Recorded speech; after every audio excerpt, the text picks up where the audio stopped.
Hello and welcome to SPM IS Academy. Today we will analyze important newspaper articles of 9th February 2023. Please note you can download the PDF version of today's newspaper analysis by clicking the link given in the comment section. This is the list of the topics that we will be covering from today's newspaper. The first article is about impact of Myanmar crisis on border states of India. जैसा कि आप heading देख रहे हैं, India on alert as Myanmar clashes reaches border. तो this topic is important from our syllabus GS paper 2 international relations point of view. एक बार जरा म्यांमार में चल रहे पॉलिटिकल क्राइसिस को इन डेप्थ समझते हैं, बिल्कुल रूट से समझने की कोशिश करते हैं. सो उसके लिए let us first of all understand the political history of Myanmar. तो म्यांमार, जिसका नाम पहले बर्मा हुआ करता था, it became independent in 1948 just like India. So it was also a British territory, British colony. It got its independence in 1948. और right after independence यूनू नाम के लीडर थे. He was heading the government and the ruling party was named Anti-Fascist People's Freedom League. इतना आपको रटना नहीं है exam perspective से. मैं तो बस म्यांमार की थोड़ी सी जर्नी समझा रहा हूँ कि कैसे वहाँ पे डेमोक्रेसी से स्टार्टिंग हुई, फिर वहाँ पे डिक्टेटरशिप आया ऑफ मिलिट्री जनता. तो वो समझाने की कोशिश कर रहा हूँ. तो यूनू नाम के लीडर थे और उनकी ये पार्टी थी. And this party followed the democratic principles. लेकिन फिर हुआ क्या, आप कह सकते हैं सेकेंड फेज म्यांमार की पॉलिटिक्स का स्टार्ट हुआ इन 1958 which started with the split in the party AFPFL. और इस स्प्लिट के बाद आर्मी जनरल ने win was asked to serve as an interim prime minister. क्योंकि स्प्लिट के बाद कोई भी पार्टी सरकार बना नहीं पा रही थी, मेजॉरिटी में नहीं आ पा रही थी. तो फिर आर्मी जनरल नेविन को बोला गया to act as a interim prime minister, मतलब तत्कालीन, for a time period, temporary आप कह सकते हैं, प्राइम मिनिस्टर की तरह एक्ट करने को कहा गया. यहीं जाकर के उन्होंने गलती कर दी. आर्मी के हाथ में पावर दे दिया, आर्मी चीफ के हाथ में पावर दे दिया, पॉलिटिकल पावर. 1960s में जब इलेक्शंस हुए तो यूनू अगेन इमर्ज्ड विक्टोरियस. वो प्रधानमंत्री बने वापस से. Ne Win handed over him back the government. But 1962, 2 साल बाद ही जनरल नेविन ने वापस से मिलिट्री कू करके पावर अपने हाथ में ले लिया. And this is how a dictatorship under military regime, जिसको वहाँ पे मिलिट्री जनता कहते हैं, came to Myanmar. So Myanmar started as a democratic political system, but it turned into a military dictatorship under military Janata by 1962. और 1962 से लेकर के 1990 तक वहाँ पे रूल ऑफ मिलिट्री जनता रहा. अभी मिलिट्री जनता रूल के दौरान लोगों के खिलाफ काफ़ी ज़्यादा एट्रोसिटीज़ हुई. वहाँ के लोग जो भी डेमोक्रेसी के लिए प्रोटेस्ट करते थे उनके खिलाफ एट्रोसिटीज़ होती थी. और अभी डिक्टेटरशिप को कंटिन्यू कराने के लिए Myanmar adopted an isolationist policy. देखिए, जिस भी देश में आप देखेंगे कि डिक्टेटरशिप फॉलो हो रही है, वो देश कुछ हद तक इंटरनेशनल लेवल पे आइसोलेशनिस्ट पॉलिसी फॉलो करता है. क्यों? क्योंकि अगर वो बहुत ज़्यादा इंटरनेशनल ट्रेड करेगा, इंटरनेशनल एक्सचेंजेस, ग्लोबलाइजेशन पे डिपेंड करेगा, तो दुनिया के बाकी देश उसको आर्म ट्विस्ट कर सकते हैं, फोर्स कर सकते हैं to give up dictatorship. So dictatorship के साथ आइसोलेशनिस्ट पॉलिसी जो है वो एक नेचुरल सा कॉम्बिनेशन है जो देखा जाता है पूरे दुनिया भर में. So when rule of military junta started in Myanmar 1962 to 1990, Myanmar started to follow isolationist policy. Isolationist policy से हमारा मतलब है कि दुनिया के बाकी देशों से बेयर मिनिमम इंटरैक्शन रखना. ट्रेड इंटरैक्शन हो या पॉलिटिकल इंटरैक्शन हो, बेयर मिनिमम. बहुत सारे चेंजेस लाए गए और डेमोक्रेसी को पूरी तरह से ख़त्म कर दिया गया. Economy was nationalized, media was banned, free health care for all, expelling foreigners, jailing political adversaries. तो ये जो नया अप्रोच लेकर के आए जनरल नेविन, उसको उन्होंने नाम दिया Burma's way of socialism, where he called it a mixture of Buddhism and socialism. So Burma की जो लैंड है, जो आज के टाइम में म्यांमार है, it is consider to be, और यहाँ पे बुद्धिस्ट पॉलिसीज़ को बहुत ज़्यादा फॉलो किया जाता है. तो बुद्धिज़्म और सोशलिज्म का मिक्सचर है ये, ऐसा क्लेम किया जनरल नेविन ने when he adopted this isolationist policy, जहाँ पे एक तरीके से क्लोज्ड इकोनॉमिक या पॉलिटिकल सिस्टम बनाने की कोशिश की गई, which was very much close to the socialist idea. अभी लेकिन ये जो आइसोलेशनिस्ट पॉलिसी फॉलो की गई इतने लंबे समय तक, लगभग 28 सालों तक ये जो आइसोलेशनिस्ट पॉलिसी फॉलो की गई, इसका नतीजा साफ साफ देखा गया म्यांमार की इकोनॉमी के ऊपर। म्यांमार की economy became very sluggish, uncontrolled inflation, high amount of unemployment, बार बार डीमोनेटाइजेशन करना पड़ा in order to curb black market. So Myanmar economy was on the verge of collapsing by 1990। और तभी एक तरीके का रिवॉल्यूशन आया म्यांमार के अंदर, जिसको हम लोग 8888 रिवॉल्यूशन कहते हैं। इसको 8888 रिवॉल्यूशन इसलिए कहते हैं because it started on 8 August 1988। It is known as youth revolution और it was against the military junta rule of Myanmar. The revolution was led by a leader Aung San Suu Kyi, जिनकी एक political party भी थी, अभी भी है ये political party, जिसका नाम है national league for democracy NLD. Aung San Suu Kyi then was a quite young and student leader 1988 में। उन्होंने NLD पार्टी को लीड करते हुए मिलिट्री जनता के खिलाफ प्रोटेस्ट करना शुरू किया। और एक तरफ तो मिलिट्री जनता के इस आइसोलेशनिस्ट पॉलिसी के कारण इकोनॉमी तो क्रम्बल कर ही रही थी, यहाँ डबल एट प्रोटेस्ट शुरू हो गया। तो इन सब कारणों से फिर मिलिट्री जनता की जो सरकार है, it agreed for going into election in 1990 and that is how first democratic election was contested in Myanmar after a span of about 30 years. और जब ये इलेक्शंस हुए तो NLD, जो आंग सान सूकी की पार्टी थी, नेशनल लीग फॉर डेमोक्रेसी, इसको 81% वोट्स मिले। बट मिलिट्री जनता ने इनको पावर शेयर करने से मना कर दिया and she was again imprisoned, इनको हाउस अरेस्ट कर दिया गया। But she continued her struggle for democracy despite being house arrest. और इसी कारण से आंग सान सूकी को नोबल पीस प्राइज भी दिया गया इन 1991 for her peaceful protest for democracy in Myanmar. लेकिन 1990 से लेकर के 2015 तक मिलिट्री जनता का रूल वापस से चला। लेकिन इस वक्त ये जो टाइम था, ये जो लगभग 25 साल थे, इसमें Myanmar was criticised on almost all international forums, चाहे वो एमनेस्टी इंटरनेशनल हो, चाहे रेड क्रॉस सोसाइटी हो, European union, United Nations, on all the platforms Myanmar was criticized for its human right abuses, and that is why Myanmar again went back for democratic form of government through election in 2015। 2015 में वापस से उन्होंने एक free and fair election कराने की कोशिश की और डेमोक्रेटिक गवर्नमेंट लाने की कोशिश की। और जब भी फ्री एंड फेयर इलेक्शन हुआ है म्यांमार में, वहाँ देखने को मिला है कि national league for democracy led by आंग सान सू की, उसको मेजॉरिटी मिली है। एंड दिस इज़ हाउ आंग सान सू की और उनकी party NLD got enough seat to form government. वो बात अलग है कि Aung San Suu Kyi herself could not become president because her husband is of foreign origin. और constitutional requirements कुछ इस तरीके की हैं कि अगर किसी भी सिटीजन के स्पाउस भी फॉरेन इंडिविजुअल हैं तो that person can not run for constitutional posts, and that is how Aung San Suu Kyi herself could not take the post of presidency, but her party NLD got sweeping majority and formed government in Myanmar। तो इस तरीके से आप कह सकते हैं कि 2015 में वापस से डेमोक्रेसी लौट करके आई म्यांमार के अंदर, बहुत लंबे समय के बाद। 1960s के बाद 1960 में जब यूनू की सरकार हटी, तब से लेकर के फिर 1990 में थोड़ा सा डेमोक्रेसी देखा गया, 1 या 2 साल। वापस से 2015 में डेमोक्रेसी लौट करके आई म्यांमार में। लेकिन ये डेमोक्रेटिक फॉर्म ऑफ गवर्नमेंट लंबे समय तक चल नहीं पाई। 2015 से लेकर 2020 तक एक टर्म कंप्लीट किया NLD ने, इसकी सरकार ने, अंडर द लीडरशिप ऑफ आंग सान सू की। पर 2020 में वापस से इलेक्शन हुए, वहाँ पे फिर से NLD को मेजॉरिटी ऑफ सीट्स मिले, उन्होंने फिर से सरकार बनाई। पर 2021 के स्टार्टिंग में, फरवरी में ही 2021 के, म्यांमार की आर्मी ने, मिलिट्री जनता ने एलिगेशंस लगाए वहाँ की सरकार पे, NLD पार्टी पे, कि आपने इलेक्शंस में रिगिंग की है, कुछ बेईमानी की है।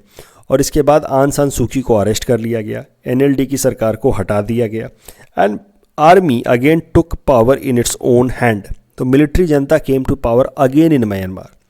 सो that is the story, a brief story of Myanmar's political history from 1948 when it got independence till now. Starting हुई डेमोक्रेसी से, लंबे समय तक मिलिट्री जनता, 2015 से लेकर के 2020 तक वापस से डेमोक्रेसी अंडर एनएलडी, और अब वापस से वहाँ पे मिलिट्री जनता की सरकार आ गई। अब दिक्कत क्या है कि वहाँ पे जो मिलिट्री जनता की सरकार है 2021 से, वो फोर्सफुली लोगों के ऊपर अपना पावर जमाने की कोशिश कर रही है। अब लोगों को लेकिन डेमोक्रेसी की आदत पड़ गई है। 5 सालों में people have seen how democracy could be useful in their life, political and economic development के लिए। So there are protesters against the military junta, और ये प्रोटेस्टर्स अलग अलग लेवल पे प्रोटेस्ट कर रहे हैं, and that is being met with atrocities from the government. अब इसका नतीजा क्या हो रहा है कि म्यांमार के अंदर एक तरीके का सिविल वॉर का कंडीशन बना हुआ है। सिविल वॉर, इंटरनल वॉर के कंडीशंस बने हुए हैं, जहाँ पे लोकल सिटीजन्स जो हैं who are supporters of democracy, they are protesting, they want democratic government to be back, जबकि military junta is suppressing such protest. अब इस चक्कर में एक सिविल वॉर जैसे कंडीशन है, और इस कारण से कई सारे लोग जो सिविलियन पॉपुलेशन है, जो इस कैजुअलिटी का शिकार बन रहे हैं, they are trying to move on the Indian side.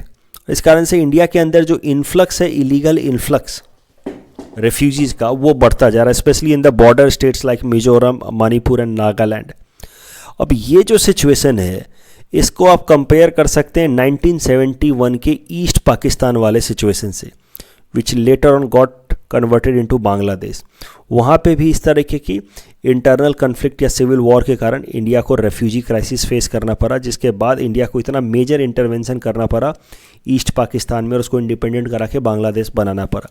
तो इसी तरीके की कुछ political crisis border states of north east India में देखने को मिल रही हैं, that is why the government is on alert. उसके अलावा कुछ और समस्याएं भी देखने को मिल रही हैं। देखिए, म्यांमार में जब मिलिट्री जनता और वहाँ के लोकल सिटीजन प्रोटेस्टर्स के बीच में कन्फ्लिक्ट चल रहा है, तो ऐसे भी खबरें निकल कर के आ रही हैं कि म्यांमार की जो मिलिट्री जनता सरकार है, वो नॉर्थ ईस्ट के इंसर्जेंट ग्रुप्स के साथ अग्रीमेंट साइन कर रही है कि आप हमारे यहाँ पे इस प्रोटेस्ट को दबाएं, उसके बदले में हम आपको अपने यहाँ सपोर्ट करेंगे, रेफ्यूज देंगे। So this such kind of news are also coming up. For example, it is reported that Myanmar's military regime has signed some secret agreement with IIG, India's insurgent groups like Alpha and all, in order to use them to quell internal strife against supporters of Aung San Suu Kyi and Rohingya. तो इससे दिक्कत क्या होगी, north east के अंदर जो insurgent groups हैं उनको वापस से सपोर्ट मिलेगा, and that will destabilise north eastern regions. The next article is about appointment of DGPs. This topic is important from our syllabus GS paper 2 Indian polity point of view. देखिए, supreme court का एक काफ़ी monumental judgement है police reforms पे, Prakash Singh case. Prakash Singh, former DGP of Uttar Pradesh.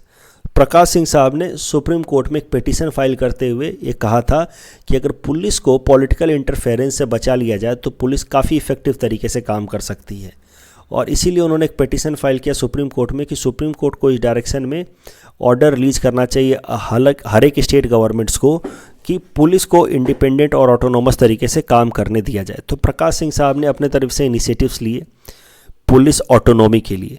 Supreme court ने petition file किया और फिर इसी केस में सुप्रीम कोर्ट ने अपना फैसला सुनाया और 7 डायरेक्शंस दिए in Prakash Singh case for ensuring police autonomy. 7 अलग अलग डायरेक्शंस दिए हर एक स्टेट गवर्नमेंट को कि पुलिस की ऑटोनॉमी को मेंटेन करने के लिए आपको ये सारे स्टेप्स फॉलो करने हैं.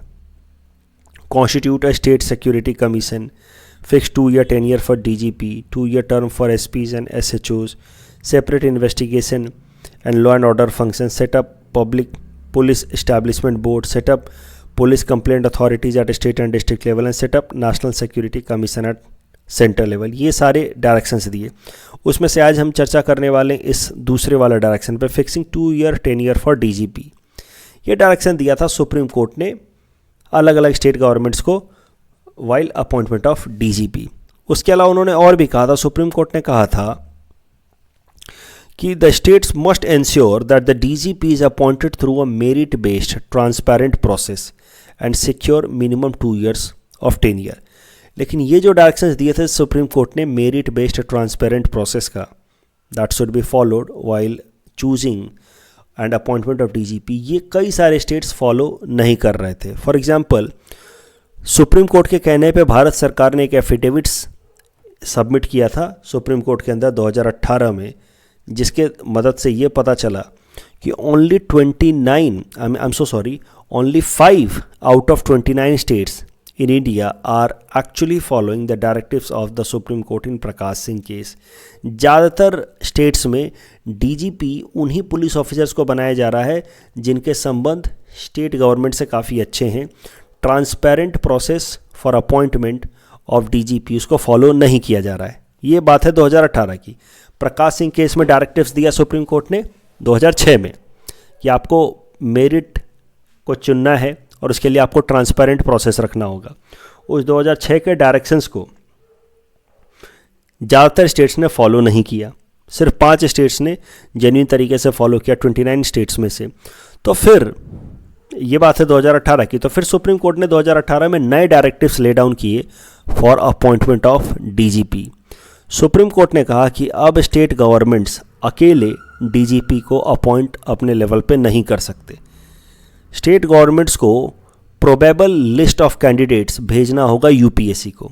तो जब भी कोई डीजीपी रिटायर होने वाले हों तो उनके रिटायरमेंट से 3 महीने पहले ही स्टेट गवर्नमेंट्स को एक probable list of police officers भेजना होगा टू यूपीएससी, और यूपीएससी उनमें से 3 ऑफिसर्स का नाम चुन करके वापस भेजेगी, और उन 3 में से किसी एक ऑफिसर को स्टेट गवर्नमेंट अपॉइंट कर सकता है as DGP on immediate basis.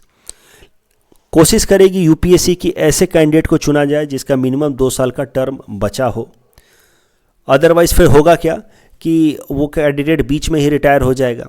वो बात अलग है कि अगर किसी कैंडिडेट का, मान लीजिए कोई इंसान डीजीपी बनते हैं और उनका 1 साल बाद रिटायरमेंट होता है, लेकिन डीजीपी बनने पे 2 साल का 10 ईयर का गारंटी है, तो उनको 1 साल का एक्सटेंशन दे दिया जाता है। For example, if you become DGP at the age of 59, yet you will serve for 2 years and you will retire at the age of 61। But फिर भी यूपीएससी कोशिश करती है कि ऐसे इंसान का इनाम रिकमेंड किया जाए जिसका मिनिमम 2 साल तो टर्म बचा हो, और इस तरीके से डीजीपी का अब अपॉइंटमेंट होता है। सो आप कह सकते हैं कि डीजीपी अपॉइंटमेंट प्रोसेस अब मेरिट बेसिस पे हो रहा है और उसमें काफ़ी ज़्यादा ट्रांसपेरेंसी आ गई है after Supreme Court's directive in 2018 where it further elaborated upon its Prakash Singh directive given in 2006। इस टॉपिक के बेसिस पे प्रीलिम्स प्रैक्टिस क्वेश्चन हमने आपको दे रखा है। Please attempt this question and you can submit the answer in the comment section. The next article is about monetary policy review, and this topic is important from our syllabus GS paper 3 Indian economy point of view. Monetary policy क्या होती है? RBI के पास कई सारे tools हैं economy को regulate करने की। इकोनॉमी के अंदर मेनली 2 ही बातें तो होती हैं, 2 ही चीज़ें तो रेगुलेट करनी होती हैं। इकोनॉमी का management is all about trade off between inflation and growth, और इन्फ्लेशन और ग्रोथ को रेगुलेट करने के लिए, बैलेंस में रखने के लिए आरबीआई के पास कई सारे टूल्स हैं जिसको हम लोग मॉनेटरी पॉलिसी टूल्स कहते हैं। और मॉनेटरी पॉलिसी टूल्स में आरबीआई अप्रोप्रिएट तरीके से बदलाव लाती है in order to drive the economy in desirable direction. तो जो मॉनेटरी पॉलिसी के अंदर जो बदलाव लाया जाता है, वो बदलाव लाने के लिए आरबीआई को मॉनेटरी पॉलिसी रिव्यू करना होता है हर 2 महीने पे, साइक्लिक मॉनेटरी पॉलिसी रिव्यू। और मॉनेटरी पॉलिसी रिव्यू करने का काम होता है मॉनेटरी पॉलिसी कमेटी का। ये जो मॉनेटरी पॉलिसी कमेटी है, it is a 6 member body headed by RBI governor. उसके अलावा आरबीआई के डिप्टी गवर्नर, आरबीआई के ऑफिसर होते हैं, and 3 members are there in monetary policy committee who are representative of the central government. और 6 लोगों की कमेटी होती है जिसको हम लोग कहते हैं monetary policy committee.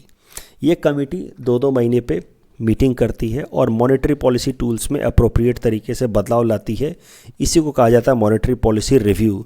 This review is done as per the requirement of the economy. The decision is taken on the basis of voting, और मेजॉरिटी ऑफ वोट्स के बेसिस पे फैसला होता है। लेकिन अगर मामला टाई हो जाए, 3 लोग कुछ कह रहे हैं और 3 बाकी के लोग कुछ और कह रहे हैं, उस केस में आरबीआई गवर्नर जो बात कह रहे हैं वो बात मानी जाती है। अब आरबीआई की जो मॉनेटरी पॉलिसी कमेटी है, ये 6 लोगों की, उसका मेन काम है मॉनेटरी पॉलिसी रिव्यू करना। लेकिन मॉनेटरी पॉलिसी रिव्यू करके जो मेन गोल है उनका वो है इन्फ्लेशन को, वो भी रिटेल इन्फ्लेशन या कंज्यूमर प्राइस इंडेक्स इन्फ्लेशन को 4 ±2% यानी कि 2 से लेकर के 6% के बीच में रखना. That is the primary goal of RBI, to target inflation and keep it between the range of 2% to 6%. और अगर ये गोल पूरा हो जाता है then only RBI can focus on bringing more and more growth. लेकिन the primary goal is to keep retail inflation और CPI based inflation between the range 2 to 6%. अब करंट न्यूज़ पे आते हैं. तो RBI ने हाल फिलहाल में मॉनेटरी पॉलिसी रिव्यू की है और मॉनेटरी पॉलिसी रिव्यू करके RBI ने फैसला किया है कि इकॉनमी के अंदर इन्फ्लेशन ज़्यादा है और उसको कंट्रोल करने के लिए उनको 25 बेसिस पॉइंट यानी कि 0.25 रेपो रेट हाइक करना होगा. With this now repo rate has moved to 6.5%. तो इससे होगा क्या, what will be the impact of this increase in repo rate. तो जैसे ही रेपो रेट बढ़ेगा the cost of lending for commercial banks from RBI will go up, क्योंकि repo rate वो रेट है जिसपे शॉर्ट टर्म में बैंक्स बोरो करते हैं RBI से after pledging a security with repurchase obligation. तो जैसे ही रेपो रेट बढ़ा cost of lending of commercial banks from RBI will go up and cost of borrowing cost of borrowing of commercial banks from RBI will go up. तो naturally the cost of lending from these commercial banks to customers will also go up. और इसको कहा जाएगा एक तरीके से contractionary monetary policy, tight monetary policy या contractionary monetary policy आप इसको कह सकते हैं. इसमें EBLR external benchmark lending rate will go up. EBLR होता क्या है? EBLR एक बेसिक मिनिमम, देखिए बेस रेट सिस्टम था 2010 तक. बेस रेट मतलब मिनिमम रेट जिसके नीचे किसी भी कस्टमर को लोन नहीं दिया जा सकता. Base rate was upgraded into MCLR in 2016. MCLR was upgraded into EBLR external benchmark lending rate in 2019. तो EBLR क्या कहता है कि इन 4 जो एक्सटर्नल बेंचमार्क है, रेपो रेट या गवर्नमेंट ऑफ इंडिया का 3 मंथ्स का ट्रेजरी बिल यील्ड या 6 मंथ्स का ट्रेजरी बिल यील्ड या any other benchmark decided of financial benchmark India limited, इनमें से 4 में से कोई एक इंडिकेटर को लेना है plus CRR, cost of fund, operating cost, profit margin वगैरह इसको स्प्रेड करते हैं. इसको दोनों को ऐड कर देने से we get banks lending rate. सरल भाषा में कहें तो if repo rate goes up that means EBLR will also go up to some extent, and when EBLR external benchmark lending rate goes up that means banks का जो lending rate है वो rate जिस पे वो आम कस्टमर को loan देते हैं वो भी थोड़ा ऊपर जाएगा. and that will be tight monetary policy, and when there is tight monetary policy that will help in curbing inflation. तो ये जो 25 बेसिस पॉइंट या 0.25 रेपो रेट बढ़ाया गया है that has been done with main goal of curbing inflation. उसके अलावा RBI ने कुछ और भी कहा है. RBI एक्सपेक्ट्स कि इंडियन इकोनॉमी का growth rate in the upcoming physical year 23-24 will remain 6.4%. तो थोड़ा सा नीचे आएगा and it will go to 6.4%. RBI expects retail inflation to be 5.3%.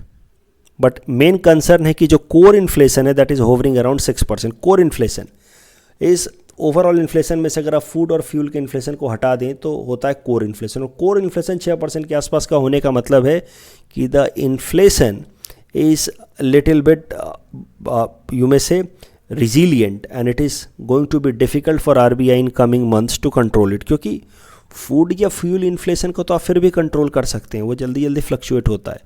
Core inflation जिसमें फूड या फ्यूल इन्फ्लेशन नहीं होता, अगर वो 6% के आसपास है तो फिर उसको कंट्रोल करना थोड़ा सा कठिन है. अभी जरा देख लेते हैं different types of monetary policy stances that are used by RBI. तो क्या होता है कि different types of monetary policy stances, 3 तरह के मॉनेटरी पॉलिसी स्टैंस होते हैं, हॉकिश, डोविश या neutral. Hawkish monetary policy stance is a term used for tight monetary policy या फिर कॉन्ट्रैक्शनरी मॉनेटरी पॉलिसी. तो जब इन्फ्लेशन को कंट्रोल करने के लिए रेपो रेट वगैरह ये सब बढ़ाया जाता है तो हम लोग कहते हैं कि हॉकिश मॉनेटरी पॉलिसी है, टाइट मॉनेटरी पॉलिसी या कॉन्ट्रैक्शनरी मॉनेटरी पॉलिसी. जब इन्फ्लेशन रेट को घटाया जाता है, जब रेपो रेट को या किसी भी लेंडिंग रेट को घटाया जाता है, लो इंटरेस्ट रेट किया जाता है ताकि ग्रोथ आए, लोगों के हाथ में ज़्यादा पैसा आए और ग्रोथ आए, इसको हम लोग कह देते हैं ईजी मॉनेटरी पॉलिसी या accommodative monetary policy. Such kind of monetary policy stance is known as dovish monetary policy stance, dovish. तो अगर सस्ते दामों पे लोन मिल रहा है ग्रोथ लाने के लिए तो डविस मॉनेटरी पॉलिसी, लोन का रेट बढ़ाया जा रहा है बाय इंक्रीजिंग रेपो रेट तो उसको कहा जाता है हॉकिस मॉनेटरी पॉलिसी। तो मौजूदा जो केस है आप ही बताइए, जहाँ पे आरबीआई ने 0.25% रेपो रेट बढ़ाया है उसको क्या कहेंगे? इसको हम लोग कहेंगे hawkish monetary policy, where in order to keep inflation in check the interest rates have been gone और ब्रॉट अप। तो मौजूदा जो एग्जांपल है that is example of hawkish monetary policy. उसका उल्टा होता है डविस मॉनेटरी पॉलिसी, जहाँ पे रेपो रेट घटाया जाता है, इंटरेस्ट रेट घटाया जाता है, that is known as accommodative monetary policy also या ईजी मॉनेटरी पॉलिसी ऑल्सो। और तीसरा होता है न्यूट्रल मॉनेटरी पॉलिसी स्टैंस, जहाँ पे ना ही रेपो रेट को बढ़ाया जाएगा ना ही घटाया जाएगा, तो लेंडिंग रेट ना ही ऊपर जाएगा ना ही नीचे जाएगा, उसको हम लोग कहते हैं न्यूट्रल मॉनेटरी पॉलिसी स्टैंस।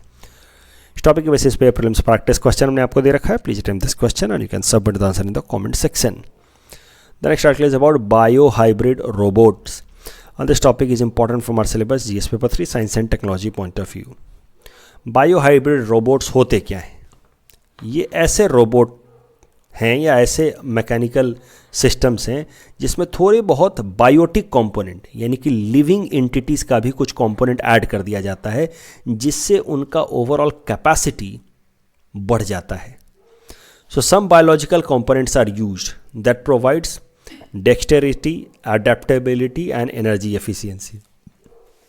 एक रोबोट के अंदर कुछ बायोटिक कंपोनेंट ऐड कर देने से अगर उसकी अडेप्टेबिलिटी या डेक्सटेरिटी बढ़ जाए तो उसको हम लोग कहते हैं बायो हाइब्रिड रोबोट। ये देखिए, ये है current example of A bio hybrid robot. इस रोबोट के अंदर इस तरीके के लोकस्ट्स, ये जो कीड़े होते हैं, इन लोकस्ट्स के आप देखो ये antenna, these locusts are able to breathe with help of this antenna. I'm so sorry, smell with help of this antenna. These locusts are able to smell with these antennas. अब ये एंटीनास का इस्तेमाल किया गया है इस robot के अंदर, जिसकी मदद से इसके अंदर भी स्मेल करने की कैपेसिटी आ जाएगी, और इसी कारण से ये रोबोट को हम लोग कह रहे हैं बायो हाइब्रिड रोबोट, क्योंकि इसके अंदर ये बायोटिक कंपोनेंट इस्तेमाल किया गया है ताकि इसकी कैपेसिटी मल्टीप्लाई हो जाए, अडेप्टेबिलिटी मल्टीप्लाई हो जाए। Bio hybrid robot that has been developed by scientists of Tel Aviv university. तो ये जो बायो हाइब्रिड रोबोट है that will be used for diagnosing disease, improve security checks and all. So locust smell from their antenna, the scientist will use locust antenna to hone the computers scent detection ability. तो इसमें लोकस्ट्स के antenna लगा देने से इस computer की Saint detect करने की कैपेबिलिटी बढ़ गई है।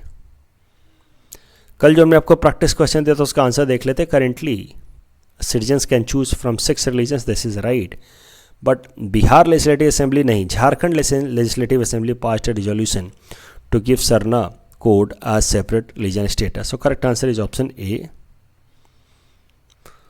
ChatGPT is a language model which can do creative tasks such as writing a story or even software application. That is right.